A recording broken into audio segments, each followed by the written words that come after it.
Yunani, yakni sebagai suatu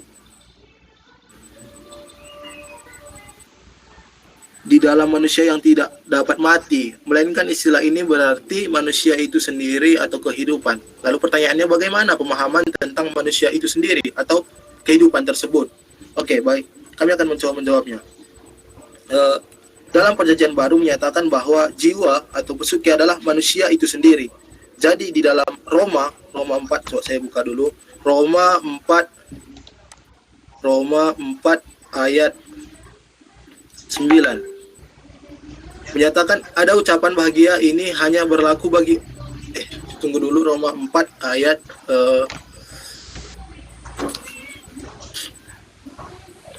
bentar. Oke, saya bentar ya, Roma 2 ayat 9. Roma 2 ayat 9 menyatakan bahwa penderitaan dan kesesakan akan menimpa setiap orang yang hidup, yang berbuat jahat, pertama-tama orang Yahudi dan juga orang Yunani. Oke, ini memberikan pemanaan kata setiap orang yang hidup, merujuk pada manusia itu sendiri, yang pada kalimat bahwasanya setiap orang yang hidup. Baru di ayat pada Roma 13 ayat 1, Roma 13 ayat 1 menyatakan bahwa tiap-tiap orang harus takluk kepada pemerintah yang di atasnya, sebab tidak ada pemerintah yang tidak berasal dari Allah, dan pemerintah-pemerintah yang ada ditetapkan oleh Allah. Oke. Pada ayat 13 ini tiap orang merujuk juga kepada setiap manusia.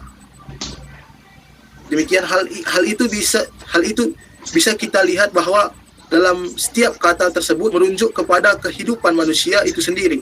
Inilah pemahaman yang dimaksud, yaitu kata pesuke itu dipakai untuk menyebutkan diri manusia. Mungkin itu yang bisa kami jawab untuk pertanyaan dari saudari Pipes. Terima kasih.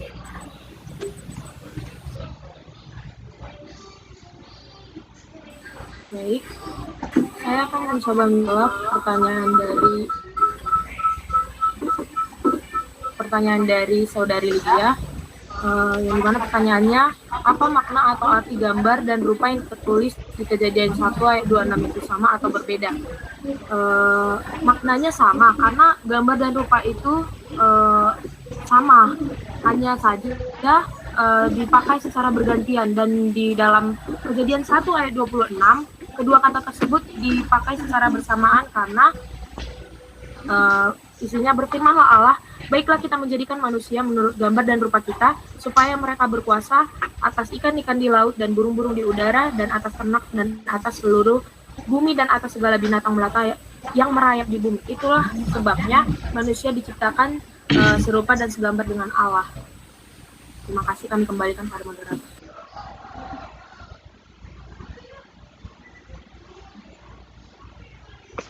Ya, sekarang waktu untuk penyaji untuk menjawab semua pertanyaan.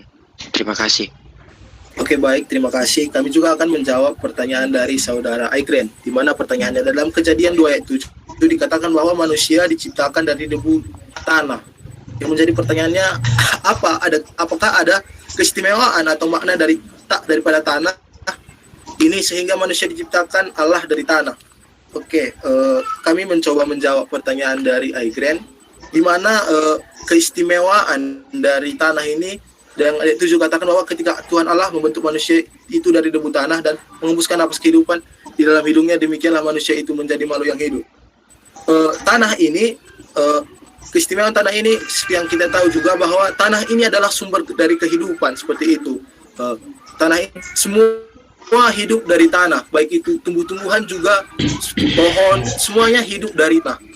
Bahkan di dalam Kejadian juga dikatakan bahwasanya Tuhan menciptakan hewan-hewan itu dari tanah, seperti itu. Mungkin itu yang bisa kami sedikit jelaskan untuk pertanyaan dari saudara Egren. Terima kasih.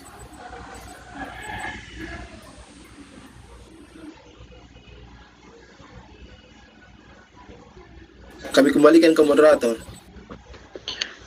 Baik, apakah sudah semua dijawab pertanyaannya atau ada moderator, ketua penyaji? baik, saya sedikit menambahi pemahaman tentang menambahi tentang pertanyaan dari saudari Lydia, yang dimana pertanyaannya apa makna atau arti gambar dan rupa yang tertulis dalam kejadian, apakah itu sama atau beda makna rupa dan gambar. Oke, baik, di sini saya tidak bisa menyatakan bahwa berbeda seperti itu. Di sini di dalam buku pedoman di dalam buku dogmatika masa kini ada sedikit menyatakan bahwa kalau gambar itu merupakan imago, bisa juga disebut sebagai lukisan, dan rupa itu semplitudo, itu rupa, bisa disebut persamaan lahir atau batinia. Kalau di dalam kesimpulannya ialah bahwa karena dosa manusia telah hilang, yaitu semplitudo, tetapi imago tidak seperti itu. Itu yang tertulis di dalam buku ini. Mungkin itu sedikit tambahan untuk pertanyaan dari saudari Lydia. Terima kasih. Kami kembalikan ke moderator. Baik, kepada saudari Jessica, apakah ada tambahan?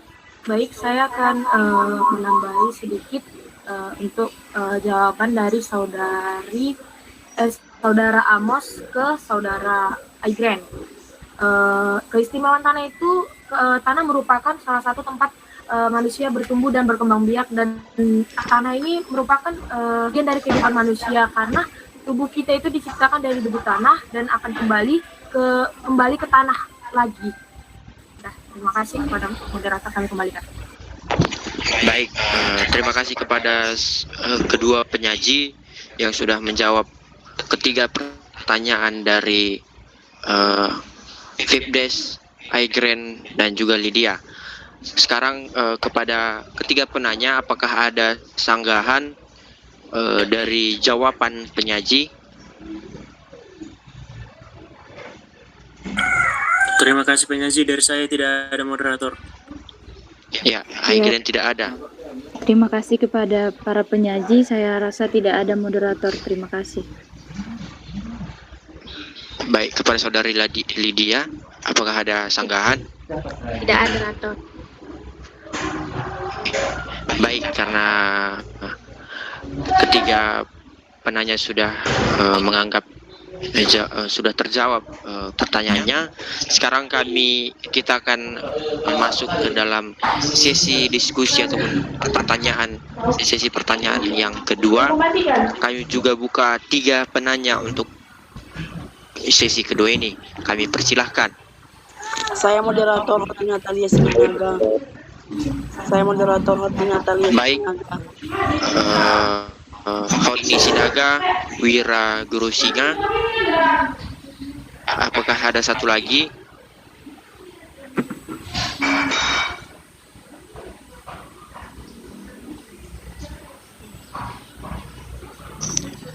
Jika sesi kedua ini tidak mencukupi untuk 3 penanya, kita tidak akan masuk ke sesi yang ketiga.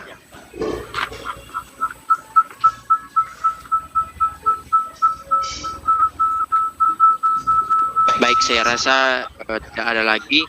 Sekarang sesi kedua ini penanya Hotni Sinaga dan juga Wira Guru Singa. Silakan kepada saudari Hotni Sinaga. Baik, terima kasih buat moderator yang sudah memberikan kesempatan kepada saya. Di sini saya akan bertanya kepada penyaji saudari Jessica Siburian. Pertanyaan saya yaitu tepatnya di bagian 2.1.3, manusia sebagai gambar Allah, yaitu di poin B ada dikatakan itu manusia yang historis. Ada dituliskan keberadaan manusia di hadapan Allah itu yang menentukan manusia hingga ia menjadi makhluk yang historis. Pertanyaan saya, dari penyaji jelaskan bagaimana yang dimaksud kalimat tersebut dan bagaimana pandangan dari penyaji terhadap pernyataan tersebut. Terima kasih. Apakah sudah jelas pertanyaannya kepada saudara penyaji? Tidak, moderator. Coba bisa diulangi. Oh iya. Agak sedikit Ya, kepada saudari Hotni mohon diulangi sekali lagi pertanyaannya karena saudara Amos kurang mendengar jelas. Saya persilahkan. Baik, saya akan mengulangi pertanyaan saya. Saya yang bertanya di bagian 2.1.3 manusia sebagai gambar Allah, tepatnya di poin B, manusia yang historis. Ada dituliskan bahwa keberadaan manusia di hadapan Allah itu yang menentukan manusia, sehingga ia menjadi makhluk yang historis. Pertanyaan saya kepada saudari penyaji, jelaskan bagaimana yang dimaksud kalimat tersebut dan bagaimana pandangan saudari terhadap pernyataan tersebut. Terima kasih. Terima kasih. Apakah sudah jelas, saudara Amos? Sudah tahu. Baik, sekarang ke penanya kedua, ada saudara Wira Guru Singa, kami persilahkan.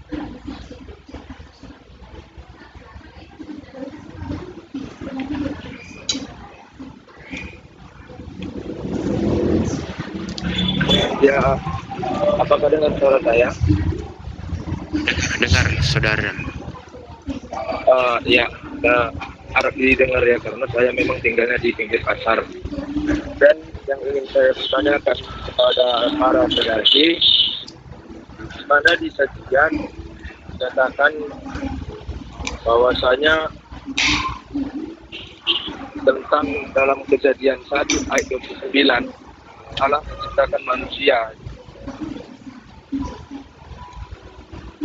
dengan judul kita penciptaan manusia, dan di poin 2.1 sajian penyaji membuat siapakah manusia itu. Dan yang jadi pertanyaan sekali bagi kita semua, mengapa Allah menciptakan manusia? Apa tujuan Allah menciptakan manusia? Kenapa tidak seperti berbentuk boneka atau alien seperti itu? Apa tujuannya?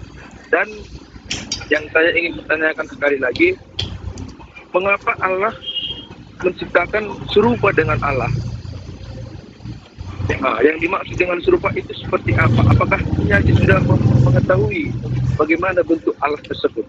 Hanya itu aja, moderator. Terima kasih. Baik, terima kasih. Apakah sudah jelas pertanyaannya kepada saudara dan saudari penyaji? Sudah, moderator. Baik, kami berikan waktu kepada penyaji untuk menjawab kedua pertanyaannya. Kami persilahkan. Terima kasih.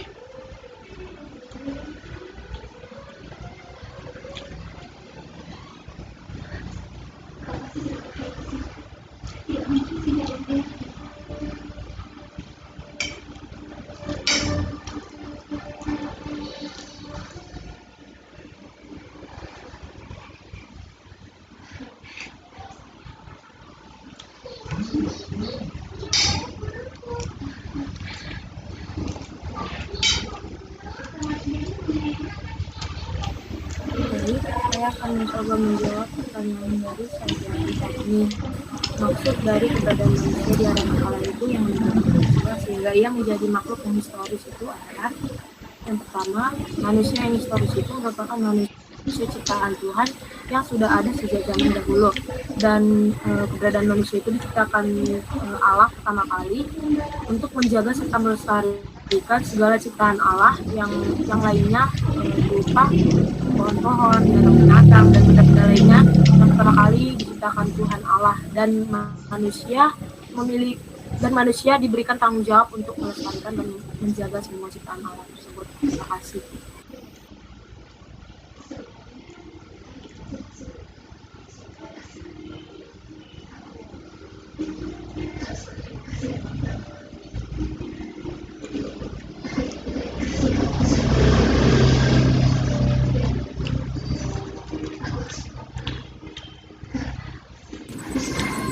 Oke, baik, kami akan mencoba menjawab pertanyaan dari Wira yang tentang Kejadian 1 ayat 29, Allah menciptakan manusia.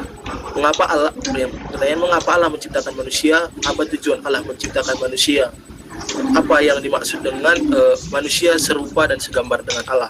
Jadi kami akan mencoba menjawab pertanyaan Wira yang mengenai mengapa Allah menciptakan manusia dan apa tujuan Allah menciptakan manusia. Oke, di dalam Kejadian 1 bisa kita lihat dalam Kejadian 1 ayat 27 sampai dengan 29 yang berkata tentang maka Allah menciptakan manusia itu menurut gambarnya, menurut gambar Allah diciptakannya dia laki-laki dan perempuan. Diciptakannya mereka, Allah memberkati mereka, lalu Allah berfirman kepada mereka, beranak cuculah dan bertambah banyak, penuhilah bumi dan taruhlah itu berkuasa atas ikan-ikan di laut dan burung-burung di udara, atas segala binatang yang merayap di bumi. Berfirman Allah, lihat, aku memberikan kepadamu segala tumbuh-tumbuhan dan berbiji di seluruh bumi dan segala pohon-pohon yang berbuahnya berbiji, itulah akan menjadi makananmu. Oke, apakah mengapa Allah menciptakan manusia?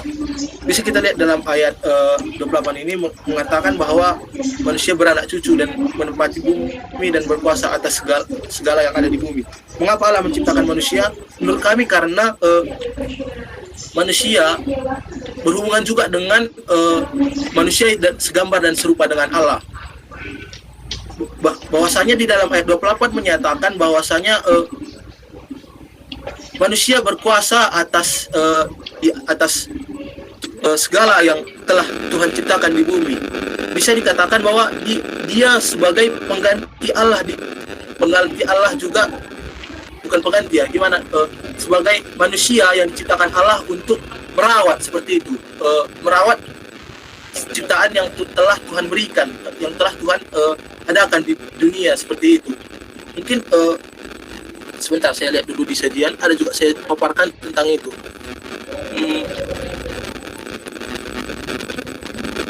Tentang ya.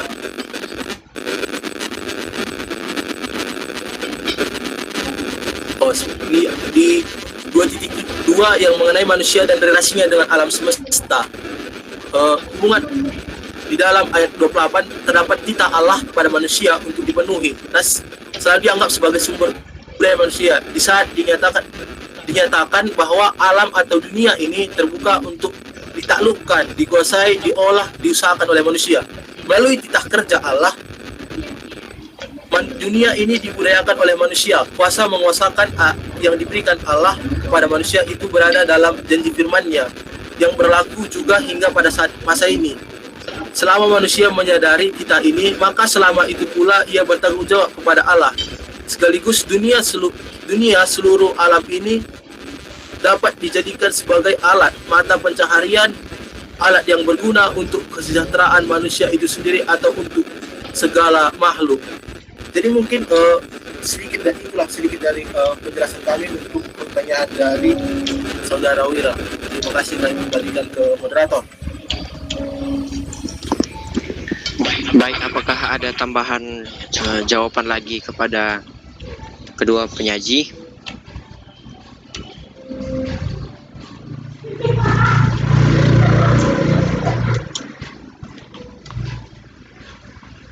Saudari Jessica, apakah ada tambahan jawaban lagi? Baik, saya akan mencoba menanggapi untuk pertanyaan Saudara Wira. Hidup sebagai manusia adalah tindakan perbuatan kita yang menentukan ialah percaya kepada Allah, mengaku akan Allah, dan menjadi manusia adalah hidup di hadapan hadirat Allah, hidup dan dengan berjumpa dengan Allah, dan hidup bersama-sama dengan Allah. Itulah sebabnya Tuhan Allah menciptakan manusia serupa dan segambar dengan Allah. Terima kasih, kami kembalikan pada moderator.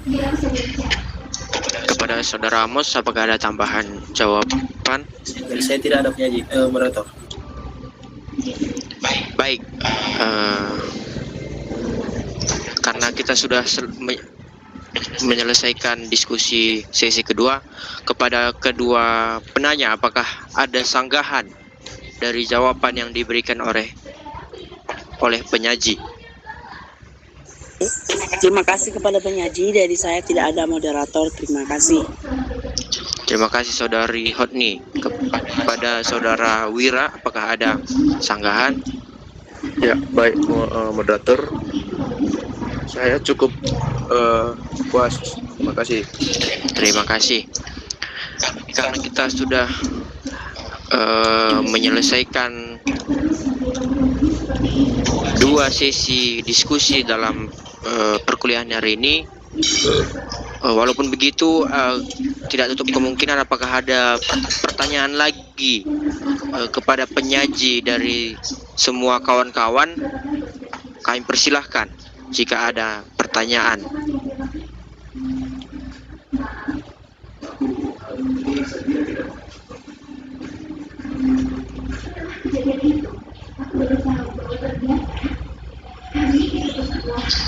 Baik, saya rasa tidak lagi ada pertanyaan. Sebelum saya serahkan kepada Bapak dosen, saya akan sedikit menyimpulkan sajian ataupun materi kita hari ini. Jadi siapakah manusia itu? Manusia merupakan karya Allah. Bagaimana manusia diciptakan oleh Allah. Allah memberikan kuasa kepada manusia untuk menguasai ataupun memelihara, menjaga semuanya yang ada di muka bumi ini. Jadi manusia diciptakan dan tinggal di alam semesta ini. Jadi manusialah yang memelihara dan merawat alam semesta ini. Dan juga budaya ataupun manusia yang berbudaya. Budaya itu tercipta sendiri oleh manusia. Jadi bagaimana manusia yang berbudaya itulah yang merupakan karya Allah. Jadi siapakah manusia itu? Manusia adalah segambar dan serupa dengan Allah, Imago Dei. Jadi ini yang bisa saya simpulkan pada materi kita hari ini. Kami serahkan kepada Bapak dosen untuk memberikan penjelasan. Terima kasih. Kami persilahkan. Baik. Coba buka dulu semua kamera. Lihat dulu udah mandi atau belum.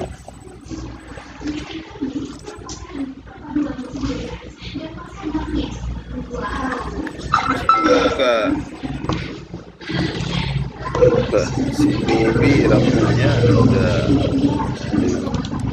saya disangkut. Tengok. Kalian ini semua sudah saling kenalnya, kalian ini semua ini. Sudah Pak. Sudah Pak. Sudah pernah jumpa di asrama ya? Ya Pak. Sudah, Pak. Oke. Berarti aku yang belum kalian kenal ya?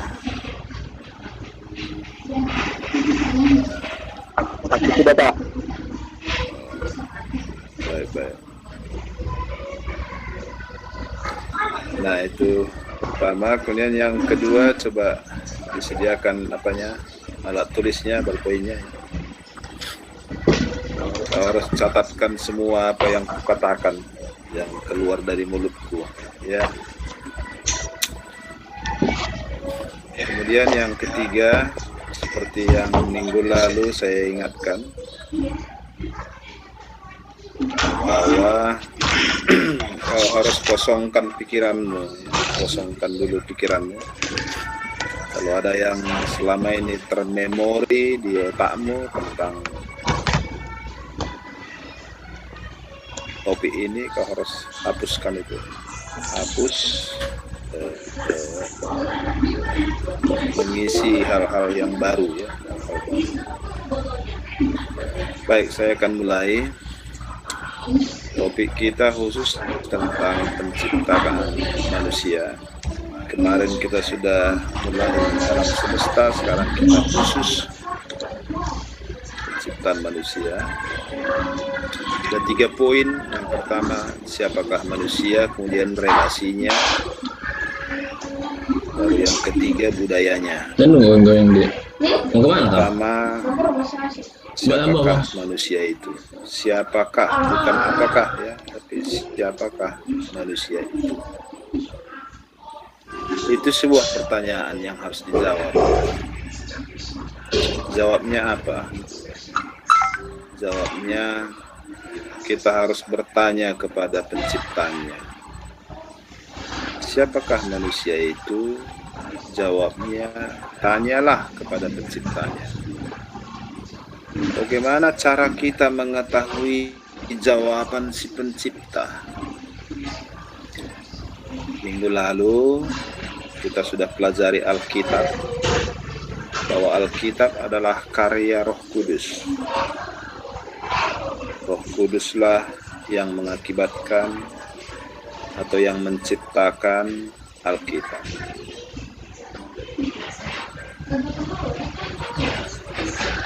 Alkitab itu satu-satunya dokumen yang mengisahkan karya Allah, karya cipta Allah dan penebusannya.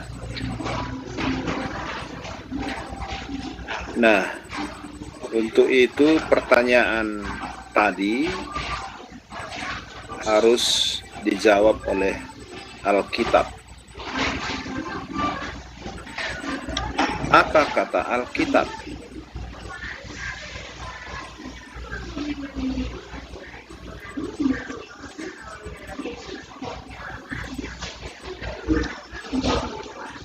Nah, sudah nampak Alkitab di situ?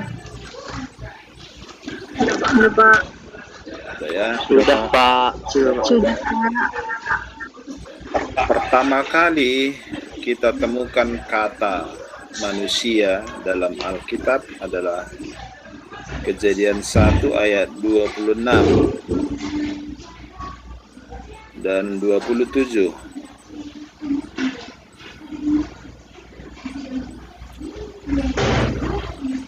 Pada ayat 26 Allah merencanakan menjadikan manusia. Pada ayat 27 Allah melaksanakan atau melakukan.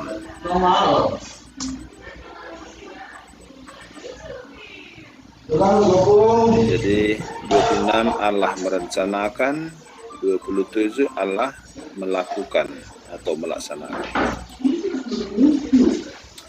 Kita perlu memeriksa literer atau hurufiah ayat 26. Nah, beberapa kata yang harus kita cek, perhatikan. Berfirmanlah Allah, baiklah kita. Ada kata kita di sini, kita. Kita di sini artinya bukan trinitas. Ingat ya, kita di sini bukan trinitas. Tetapi arti kita di sini adalah makhluk-makhluk surgawi. Makhluk-makhluk surgawi. Jadi ternyata di surga itu tidak hanya dihuni oleh Allah seorang diri. Ternyata di surga itu banyak sekali penghuninya. Ada banyak penghuni surga. Dan semua penghuni surga itu disebut dengan makhluk surgawi. Apa buktinya surga itu dihuni oleh banyak makhluk surgawi? Nah, waktu Yesus lahir, dikisahkan dalam Lukas 2, yaitu malaikat itu makhluk surga ya, malaikat datang menampakkan dirinya kepada para guru, memberitahukan Yesus lahir. Setelah malaikat memberitahukan, maka terjadi sebuah peristiwa mukjizat di langit, yaitu ayat 13. Dan tiba-tiba tampaklah bersama-sama dengan malaikat itu sejumlah besar bala tentara surga. Kalau disebutkan bala tentara, tentu jumlahnya banyak sekali, tidak terhitung.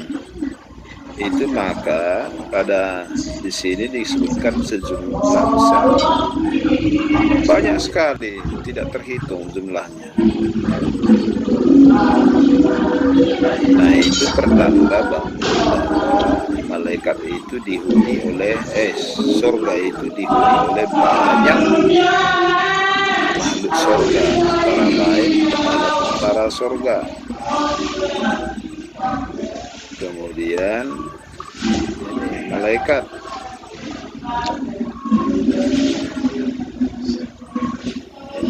Malaikat. Di sini di perjanjian baru kita sering jumpa temukan nama malaikat Gabriel, malaikat Gabriel. Nah, itu satu nama.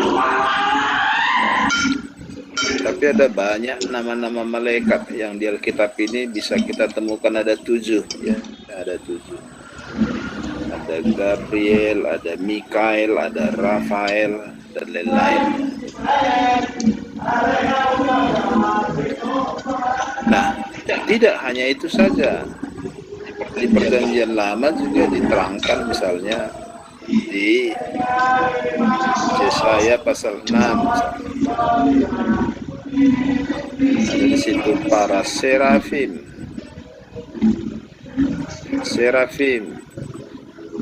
kemudian ada juga kerubim. Maka Mazmur katakan, pujilah Tuhan, hai serafim dan herubim. Serafim itu adalah ini makhluk surgawi, diceritakan di sini ada 6 sayapnya ya. Ada serafim, ada kerubim, ada malaikat, ada bala tentara surga, dan lain-lainnya. Jadi diceritakan ke kita bahwa penghuni surga itu banyak sekali, meriah. Itulah yang dimaksud dengan kita di sini. Nah, selanjutnya timbul pertanyaan, kenapa sih Allah harus menyampaikan atau memberitahukan kepada makhluk-makhluk surgawi itu rencananya menciptakan manusia? Jawabnya, karena manusia yang diciptakan itu adalah makhluk surgawi. Sekali lagi ya, manusia yang diciptakan itu adalah makhluk surga yang akan ditugaskan atau ditempatkan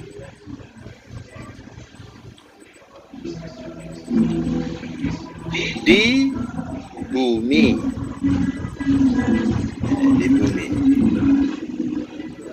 untuk ini berkuasa atas ini ikan, burung, ternak, binatang melata, binatang merayap, gitu ya. Nah, jangan lebihi apa yang tertulis ya. Tidak ada di sini berkuasa atas bintang, atas bulan, atas matahari, atas laut, atas daratan. Tidak seperti itu ya. Tapi disebut di sini objek-objeknya ya.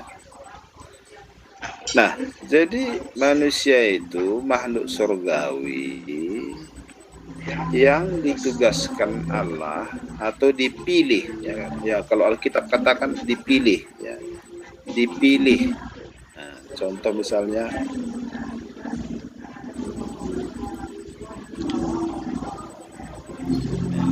Efesus 1 ayat 4.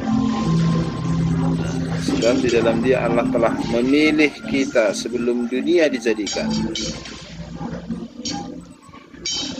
Apa ya? Jadi kita dipilih. Jadi sebelum dijadikan dunia ini, kita sudah dipilih. Kita ulangi, dipilih. Jadi dipilih untuk tadi, untuk berkuasa atas makhluk lain, makhluk hidup lain. Berkuasa atas makhluk hidup lain. Nah, dari mana buktinya bahwa manusia itu bukan dari mana buktinya bahwa manusia itu adalah makhluk surga atau hamba Allah?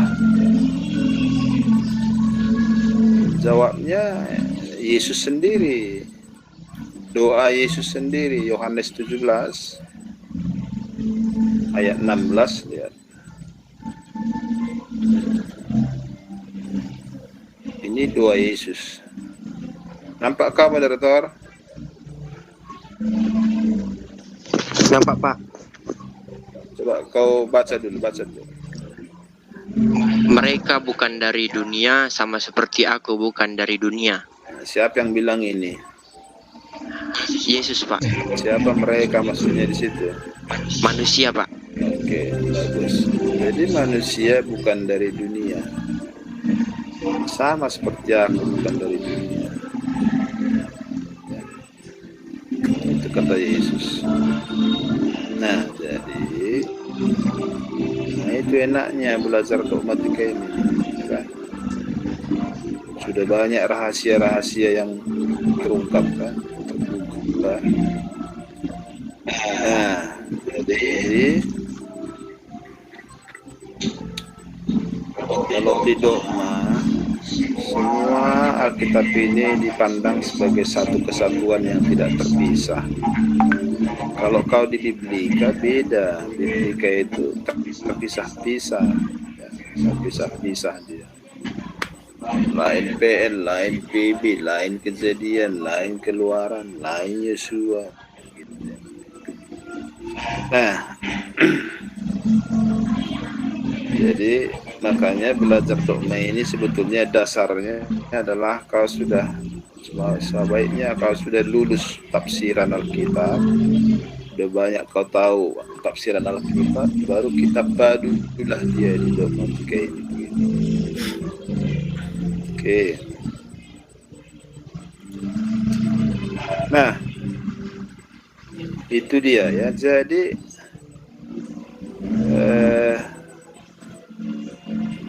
kalau di kitab Wahyu, ya, di kitab Wahyu, kita ambil contoh di Wahyu. Nah, misalnya ini, gue 1. Tuliskanlah kepada malaikat jemaat di Efesus. Kau tahu apa artinya di sini malaikat? Nah, moderator?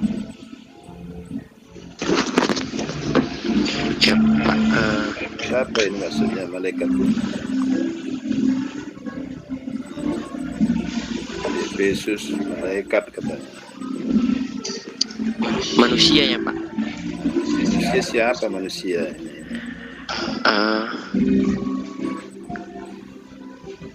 Apa artinya malaikat? Kalau bahasa Yunani apa bahasa Yunani malaikat?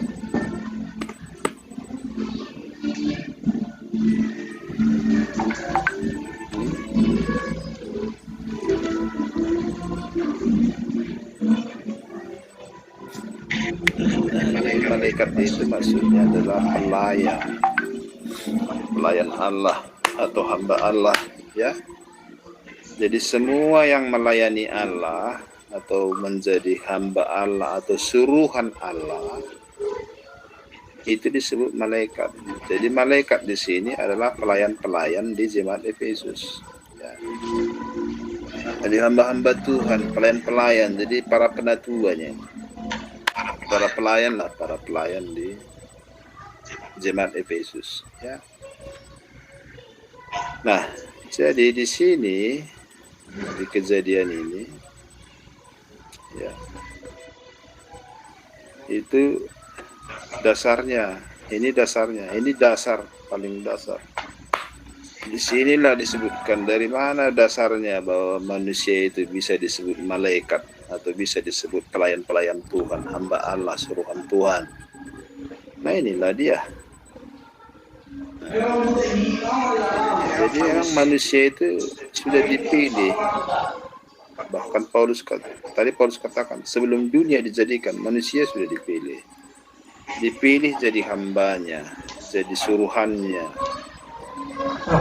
Dengan diberikan tugas khusus, yaitu ini. Apa arti berkuasa nanti kita lihat, ya. Sampai situ bisa kau paham, moderator? Bisa Pak. Oke. Nah, itu pun udah banyak tambah ilmu. Oke.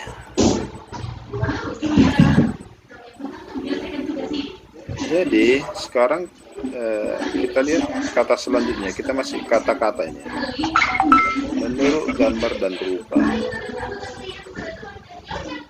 Direncanakan, diciptakan menurut gambar dan rupa. Tapi faktanya yang dijadikannya adalah menurut gambar. Nggak ada di sini kata rupa. Menurut gambar. Ini yang dijadikan, ya kan? Nah, teologi GKR, teologi Gereja Katolik Roma, membedakan antara gambar dan rupa. Gambar itu bahasa Latinnya imago, rupa similitudo. Teologi Katolik menggunakan pikiran Irenaeus, Bapak Gereja Irenaeus, membedakan antara imago dengan similitudo. Jadi mereka katakan itu berbeda. Bagaimana perbedaan itu? Bagaimana penjabarannya? Ini PR-mu, ya. Jadi PR-mu adalah menyelidiki teologi GKR tentang gambar dan rupa. Paham ya? Tugasnya tuh. Moderator? Paham Pak. Oke. Paham Pak. Tapi di Protestan, ya, tidak dibedakan antara yang dua ini. Di Protestan memandang dua kata ini adalah sebutan berbeda untuk satu tujuan yang sama. Sebutan berbeda, tapi tujuannya sama. Artinya sama.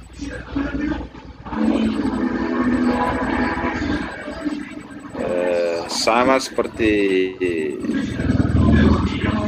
kates dengan pepaya. Kates, pepaya, sama, sebutannya berbeda. Contoh misalnya, di sini digunakan kata gambar Allah, menurut gambar Allah. Tapi di Kejadian 5 yang digunakan kata menurut rupa Allah. Bisa lihat ini ya. Nah, ada banyak nanti memang digunakan kata ini menurut rupa Allah. Ya. Oke. Ada nanti ayat-ayat yang lain. Bisa nanti kau periksa ya. Oke. Nah, dalam perdebatan teologi nanti di Dogmatika 2. Memang kata ini nanti sering antara ini. Ya, jadi teologi Katolik itu dibangun dengan pemahaman ini, membedakan gambar dan rupa. Yes. Masih ada hubungannya dengan cerita soal kehendak bebas manusia. Kehendak bebas. Sementara Protestan memahami kehendak terikat. Katolik memahami kehendak bebas, kita kehendak terikat. Gitu. Ya. Oke. Nah, itu kata-kata ini ya. Nah, kemudian sekarang kita khusus ke sini. Oh, ini ayat 27 ini. Di sini menurut gambar Allah diciptakannya dia. Dia itu berarti satu orang, tunggal. Orang ketiga tunggal. Nah, dari dia, ini mula-mula dia, lalu dari dia mengembang menjadi laki-laki dan perempuan. Karena dia sudah laki-laki dan perempuan, maka digunakan kata mereka. Jadi mula-mula dia orang ketiga, lalu kemudian menjadi mereka orang ketiga jamak. Itu yang sudah saya peringati minggu lalu ketika menceritakan tentang dua versi penciptaan, ya, dua versi penciptaan. Jadi di sini nampak proses penciptaan itu urutannya. Pertama-tama dia, lalu kemudian laki-laki dan perempuan. Oke, sekarang perhatikan khusus kata ini. Kita gunakan kata menurut gambar. Nah, tadi pertanyaan kita adalah siapakah manusia? Jawabannya tadi apa kata Alkitab? Kata Alkitab inilah bahwa manusia yang diciptakan itu adalah ini. Manusia menurut gambar Allah. Manusia menurut gambar Allah. Sekali lagi saya katakan, manusia yang diciptakan itu adalah manusia menurut gambar Allah. Bukan disebutkan di sini manusia adalah gambar Allah. Nah, tapi manusia menurut gambar Allah. Ini harus saya ingatkan kau ya. Jangan kau hilangkan kata menurut. Karena kalau kau hilangkan kata menurut, berarti kau sudah menyampaikan yang tidak sesuai dengan Alkitab. Yang kedua, jangan kau ganti kata menurut menjadi kata segambar. Kau ganti jadi segambar. Karena kalau kau ganti menjadi kata segambar,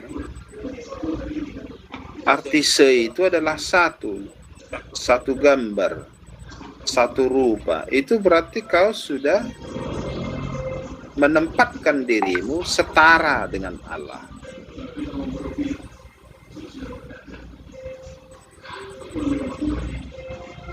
Nah, di sini harus hati-hati ya, hati-hati.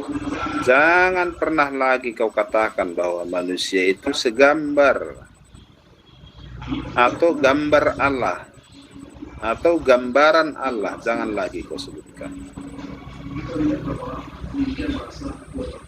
Berdogmatika ini adalah meninggikan Allah setinggi-tingginya. Kita harus menghormati dan meninggikan Allah. Jangan menjatuhkan, menghina, atau mencaci maki Allah. Kalau misalnya keluar dari mulutmu, berkhotbahlah kau keluar dari mulutmu, kita lah segambar dengan Allah, kau bilang. Tahukah kau apa yang dipikirkan Jimat itu? Jimat itu berpikir, wah kalau saya segambar atau serupa dengan Allah, berarti kalau ada kami manusia ini yang hitam, kalau kulit kami hitam, atau kulit kami kuning, kulit kami putih, atau kalau kami pincang, kalau hidung kami pesek, kalau wajah kami bopengan, kalau mata kami juling, berarti begitukah? Nah, kalau ada jemaat berpikir seperti itu, berarti kata-kata kita itu sudah menyeret jemaat itu kepada suatu kesesatan. Nah, oleh karena itu kita harus berhati-hati membaca Alkitab itu, harus dengan mata yang terang. Jangan mempeleset-pelesetkan isi Alkitab. Katakan saja yang sesuai dengan Alkitab, ya. Nah, kau pernah baca dalam Kisah Para Rasul bahwa ada kaisar yang mengatakan, saya serupa dengan Allah, katanya. Lalu Tuhan marah, ditempeleng dia, mati kontan dia di mimbar itu. Pernah kau baca itu? Siapa yang pernah membaca itu di Kisah Para Rasul? Nah, nanti kau cari ya, kau catat nanti PR mulai itu ya. Dia nanti situ Allah menamparnya ya. Nah, itu gara-gara terlalu sombong dia, direndahkannya Tuhan. Nah, jadi saya dari dulu bukan orang penakut. Tidak pernah saya takut melihat orang, melihat hantu, setan. Tidak pernah. Udah pernah uji nyali kami dengan kawan-kawan di SMP. Tidur di kuburan itu, pukul salibnya di kuburan itu, tengah malam itu kami menyalakan api lah di pinggir stadion kedinginan, karena angin di Kebun Jahe kan, nyenyaknya tidur enak kok, nggak ada kok gangguan, nggak ada gangguan, nggak ada setan. Kalau ada orang di situ sering mentas-mentas bego, mana situ, dari situ aku mentas malam-malam, mana ada gitu. Tapi dalam hal ini, dalam hal yang seperti ini, ranah-ranah tuh, kalau itu aku takut sekali. Yang seperti ini pun sebetulnya ya, menakutkan sekali ya, menakutkan sekali. Aku tengok tadi kau enak-enak saja mengatakannya itu, segambar. Itulah gambar Allah, kau bilang. Dia nggak takut nyindir. Tapi mungkin kau belum tahu ya kan. Jadi mulai sekarang kau sudah tahu, jangan lagi. Kalaupun ada orang mengatakan seperti itu, kau jangan ikut ya, jangan ikut. Ketika kau mengucapkan itu, kita tidak tahu, kita tidak lihat bagaimana geramnya muka Allah, wajah Allah. Dia dihina, kita rendah-rendahkan, kita bikin dia setara dengan kita. Kita nggak lihat itu. Justru karena kita tidak lihat, maka kita harus takut. Kita harus takut. Bisa, moderator? Paham kau itu? Bisa, Pak. Jadi kita bukan gambar Allah ya. Jadi siapa gambar Allah? Kalau kau mau tahu siapa gambar Allah, ini Kolose 1 ayat 15. Nah, coba baca ini dulu.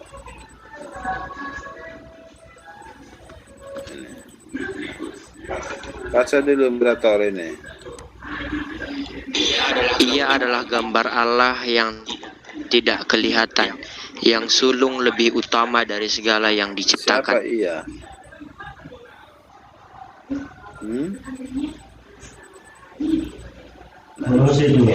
Dia ini Yesus Kristus. Yesus Kristus lebih utama dari segala yang diciptakan, karena dia diperanakkan. Begitu. Jadi segala yang diciptakan itu bukan gambar Allah.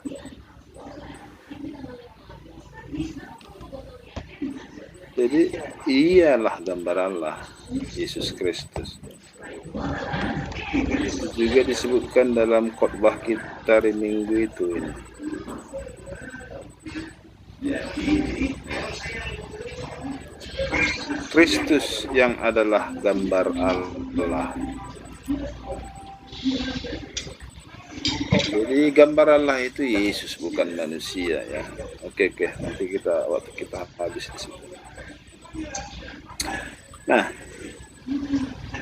jadi kita mau lihat kata Alkitab kita ini adalah kanon. Kanon itu bersifat kristosentris. Jadi semua yang kita baca di Alkitab harus kita baca secara kristosentris, ya kan? Nah, jadi kalau kita jumpa kata menurut gambar Allah, maka kita harus pertama-tama kita harus tahu bahwa kata menurut itu kata dasarnya adalah turut. Turut itu artinya ikut. Ikut itu artinya patuh atau taat. Jadi manusia itu harus taat, harus patuh, harus tunduk, harus ikut kepada gambar Allah. Dan gambar Allah itu adalah Yesus Kristus. Nah, itulah manusia. Siapakah manusia? Jadi yang pertama dari segi harafiah, bahwa manusia itu harus menurut, harus turut, harus ikut, harus taat, harus patuh kepada gambar Allah, yaitu Yesus Kristus. Ya. Nah, selanjutnya untuk mengetahui gambar Allah ini, menurut gambar Allah itu bagaimana kepatuhan itu, bagaimana caranya turut atau ikut patuh, maka kita harus melihat, belajar dari proses penciptaan manusia. Proses penciptaan manusia lah ya. Ada 3 yang mau saya sampaikan. Yang pertama, bahan yang digunakan Tuhan. Apa bahan yang digunakan Tuhan untuk menciptakan manusia? Nah, pada Kejadian 2 ayat 7, dimulai dari 2 ayat 6. 2 ayat 6 katakan ini, tapi ada kabut naik ke atas dari bumi dan membasahi seluruh permukaan bumi. Jadi ketika seluruh permukaan bumi basah, maka ayat 7, ketika itulah Tuhan Allah membentuk manusia dari debu tanah. Ya. Kalau disebut debu, kita mungkin berpikir ya diterbangkan angin, ya kan? Ini enggak diterbangkan angin lagi. Kenapa? Karena dia sudah basah. Karena dia basah, maka tanah itu menggumpal. Itu sebab maka sering disebutkan manusia diciptakan dari segumpal tanah. Tanah yang bergumpal itu Tuhan bentuk menjadi manusia. Ya. Nah, sekarang timbul pertanyaan, apakah hanya manusia yang dibentuk dari tanah? Ya. Apakah hanya manusia yang dibentuk atau diciptakan atau dijadikan dari tanah? Ternyata tidak. Yang mula-mula dijadikan Tuhan dari tanah adalah ini, Kejadian 1 ayat 11 sampai 12.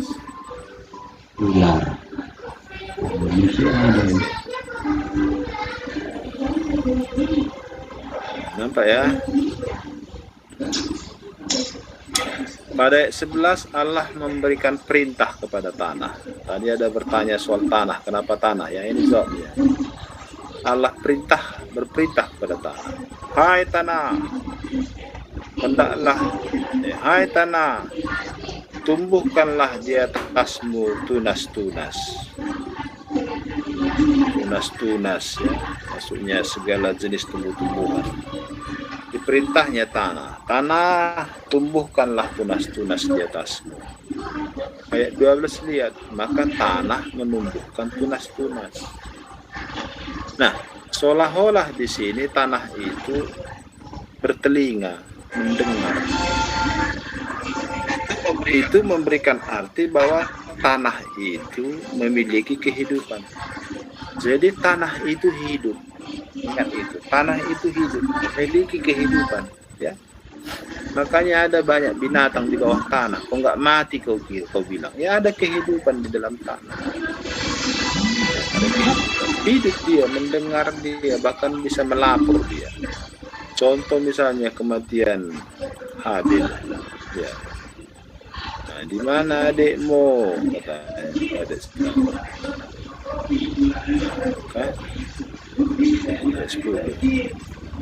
Apa kau perbuat, darah adikmu itu berteriak kepadaku dari tanah. Jadi tanah itu bisa banyak melaporkan. Okay? Lalu dikatakannya di sini ayat 12. Apabila engkau mengusahakan tanah itu, maka tanah itu tidak akan memberikan hasil. Tanah itu bisa memberikan hasil. Jadi dia memiliki hidup. Makanya bisa, apakah bisa tanah itu jadi mati? Bisa. Jadi gersang, dia tidak menghasilkan lagi. Kalau kita bunuh tanah ini, bisa kita bunuh tanah ini. Ya, kita racun tanah ini bisa supaya mati dia. Supaya jangan menghasilkan apa-apa lagi dia. Bisa kita bunuh tanah ini. Itu dia. Jadi dia memiliki hidup tanah. Jadi yang mula-mula makanya tanah dijadikan jadi bahan, karena tanah itu adalah kehidupan. Tanah itu kehidupan, memiliki hidup, bernapas dia tanah. Nah, luar biasa, unik. Nah, makanya itu ada perintah di sini. Oke. Jadi tumbuh-tumbuhan. Masih adakah yang lain yang dibentuk dari tanah? Nah, ada. Kejadian 2 ayat 19 ya. Nampak moderator? Nampak, Pak. Lalu Tuhan Allah membentuk dari tanah segala binatang dan segala burung. Ya. Jadi yang kedua yang dibentuk dari tanah adalah binatang-binatang. Masih ada yang lain? Jawabnya tidak. Hanya 3, yaitu tumbuh-tumbuhan, manusia, dan binatang. Maka yang ketiga inilah disebut dengan makhluk hidup. Makhluk hidup. Jadi dari sini kita ketahui bahwa bukan hanya manusia dari tanah, tapi makhluk hidup, semua makhluk hidup. Nah, dari sini timbullah satu teologi tanah namanya. Pertama, tanah adalah asal usul kehidupan. Asal usul kehidupan semua makhluk hidup. Yang kedua, tanah adalah sumber kehidupan atau makanan makhluk hidup, semua makhluk hidup. Yang ketiga, tanah adalah tempat tinggal semua makhluk hidup. Yang keempat, tanah adalah akhir kehidupan semua makhluk hidup. Nah, jadi firman Tuhan katakan yang diambil dari tanah akan kembali ke tanah. Jadi semua makhluk hidup akan kembali menjadi tanah. Jadi kesimpulannya bahwa apakah tanah? Tanah adalah makhluk hidup dan alam sekitarnya. Atau bisa lebih kita persempit, tanah adalah manusia dengan alam sekitarnya. Manusia dan alam sekitarnya. Nah, itulah tanah ya. Jadi sekarang kalau jumpa kata tanah, kau harus artikan itu. Tanah adalah manusia dan makhluk hidup dan alam sekitarnya, atau manusia dan alam sekitarnya gitu ya. Oke. Nah, yang kedua dari proses penciptaan itu yaitu penugasan manusia. Tadi kan saya katakan di awal bahwa manusia itu adalah yang dipilih untuk suatu misi tertentu, untuk suatu tugas tertentu di bumi. Nah, pertanyaannya, apa misi, apa tugas?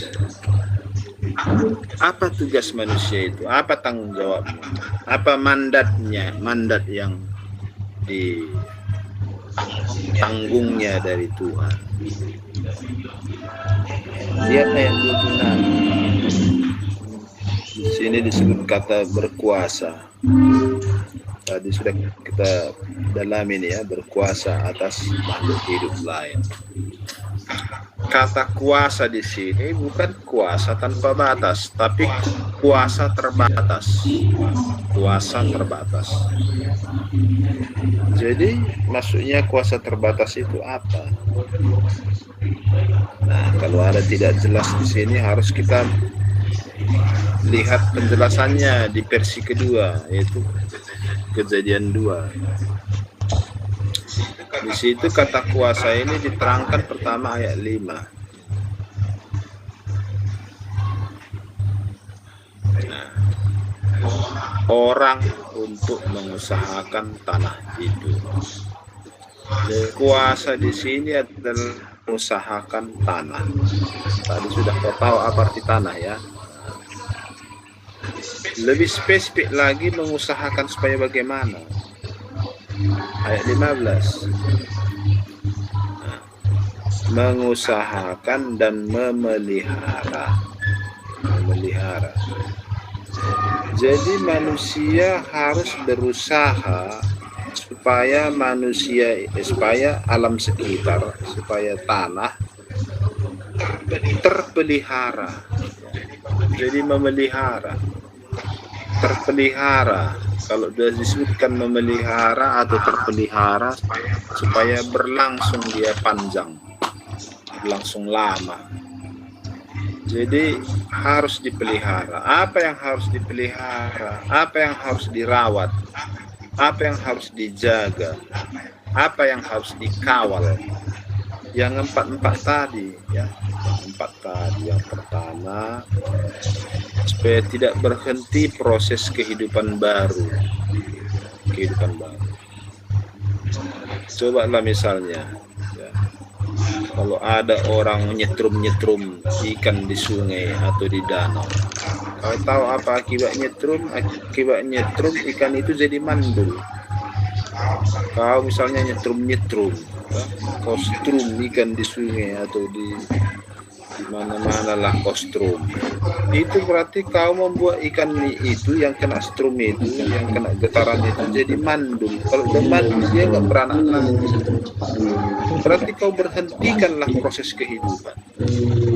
Itu jahat kau, itu jahat, itu teroris kau itu terhadap ikan. Kau ingin memberhentikan, membunuh spesies ikan. Coba kalau misalnya ikan disetrum, nggak ada lagi ikan, maksudnya jadi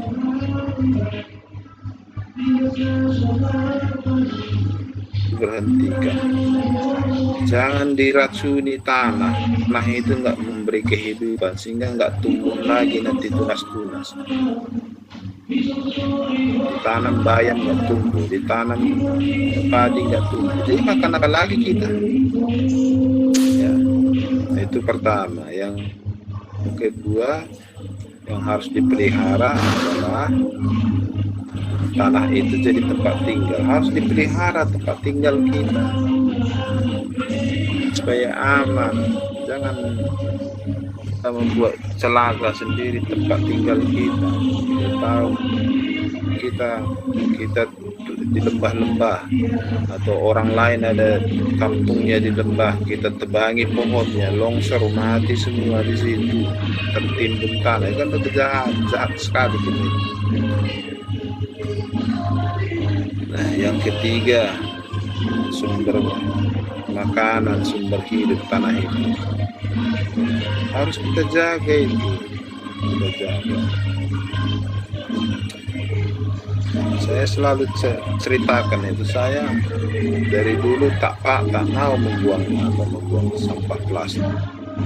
Sampah plastik itu kalau kotor saya cuci, yang basah saya jemur sampai kering.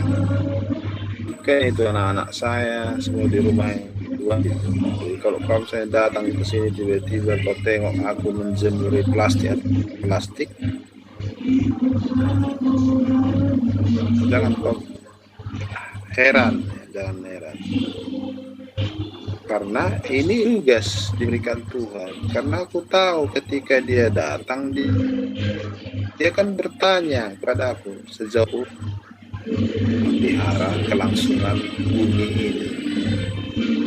Jadi meski itu yang kulakukan, tetapi ada yang kulakukan. Plastik itu satu ancaman terhadap dunia ini sekarang. 6 bulan lalu ditemukan ikan paus mati terdampar di tepi laut. Setelah dibedah, dapatlah sampah plastik dari perutnya 15 kg. Itulah bikin dia mati. Nah, coba kau bayangkan. Mungkin itu sampahmu juga itu, karena sampah yang kita buang di sini, sampah plastik yang kita buang di sini, datang hujan, dibawa hujan ke laut, nanti ke sungai, dibawa ke sungai, dari sungai oper ke laut. Jadi yang korban selalu yang di laut dan di sungai, ikan-ikan itu pula kita makan. Jadi harus kita jaga itu semua. Jangan diracuni alam ini. Gitu dan lain sebagainya ya, dan lain sebagainya. Jadi harus terpelihara itu ya. Oke. Nah, sekarang pertanyaannya adalah yang ketiga, proses ketiga, apakah ada diberikan Tuhan alat bagi manusia ini untuk melakukan tugasnya? Diberikan tugas, diberikan mandat. Apakah ada diberikan alat kerja? Nah, itulah yang ketiga, alat kerja. Tuhan memberi alat kerja. Apa alat kerja yang diberikan? Lihat ini ayat 7, 2 ayat 7.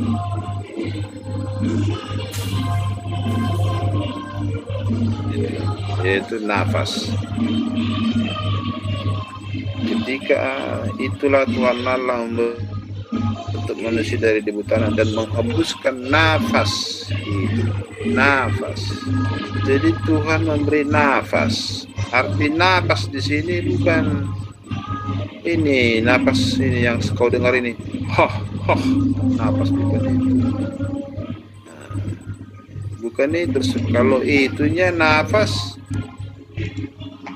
kangkung pun adanya nafasnya, kangkung, genjer, daun ubi ada nafasnya, cacing pun adanya nafasnya, kuda, lembu, tikus, kucing, kepinding pun ada nafasnya, kepinding, tangan ada nafasnya, lipas ada nafasnya.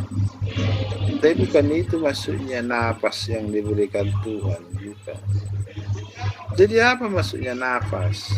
Nafas, nefes, bahasa Ibrani. Ini ada hubungannya dengan yang saya sampaikan minggu lalu ke ini. Bumi belum berbentuk dan kosong gulita untuk sebenarnya. Roh Allah melayang-layang di atas permukaan air. Nah inilah.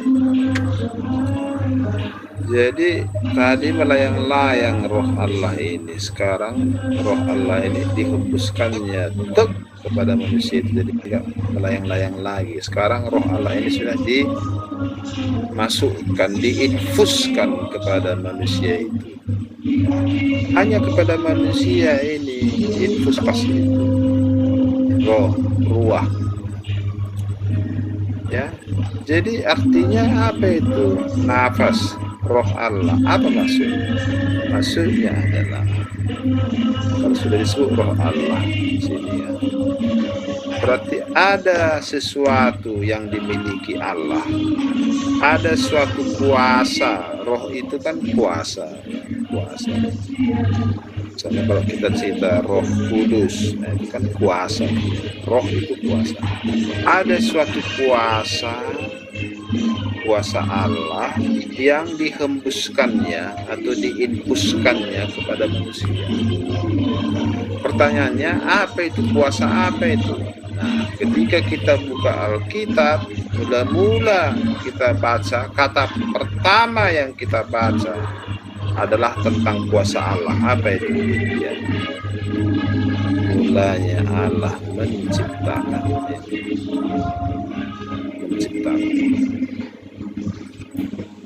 Kuasa mencipta itu yang dimiliki Tuhan. Kuasa mencipta ini, kuasa itu diberikannya kepada manusia, sehingga manusia itu pun menjadi pencipta. Dengan demikian manusia bukan hanya manusia pun bisa mencipta. Tengoklah ciptaan manusia sampai hari ini ya, ngeri-ngeri ya kan, luar biasa. Jadi Allah memberi manusia itu daya cipta. Daya itu kekuatan. Cipta itu kreativitas, kreasi.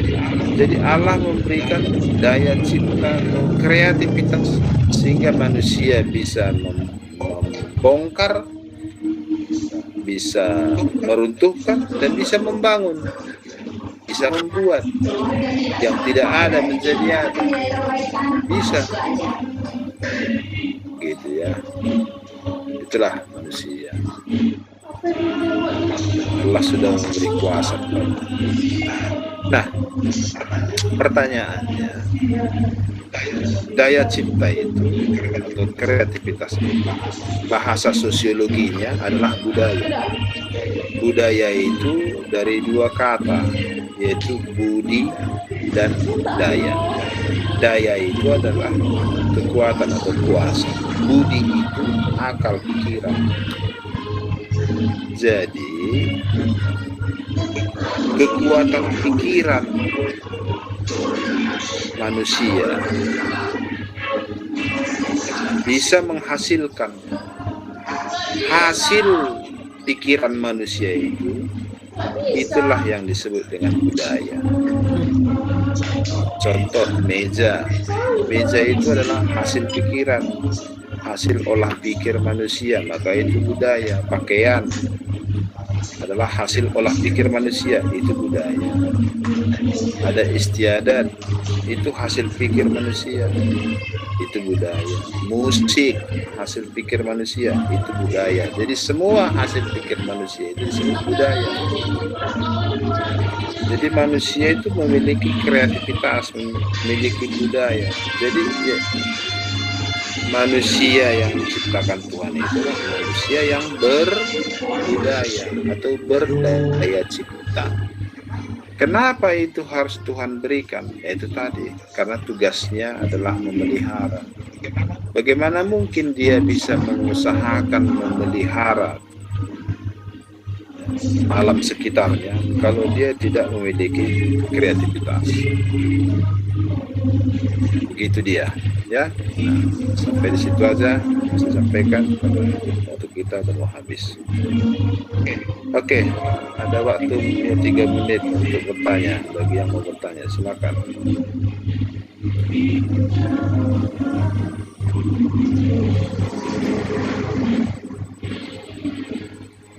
Oke, kalau tidak ada lagi, sekarang saya serahkanlah kepada moderator untuk menutupnya.